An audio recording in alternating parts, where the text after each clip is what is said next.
Hello workout buddies, a year fitness journey with a lot of challenges, and each of us has different goals to accomplish, and I am so proud many of you have made it to your goal. If you have been with me in the beginning, you have seen my body transformation. At that time I could barely lift 5 kilos, but now I'm good.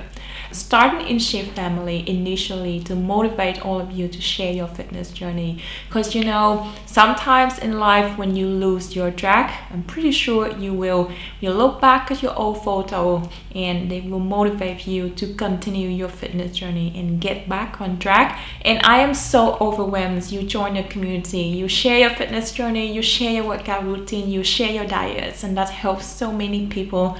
InShape is not only a positive and supportive community, it is also a place where we bear our insecurity, we share our shameless body parts, we are true to ourselves, we're brave to show others how we used to look like and how much better we have become today. 2020 is a new chapter and we will continue our fitness journey with many challenges ahead, because being healthy is a lifestyle. So comment down below, what are your fitness goal of 2020? Whichever goal you set, just remember that's always working on improving your well-being, looking after your mental health as well as your physical body. And I want to thank you to each and every one of you for 177,000 fit members on this community. I hope that the next year will be the best year of your life. May all your dreams come true, all your hopes be fulfilled. And I'll see you guys next year. Bye!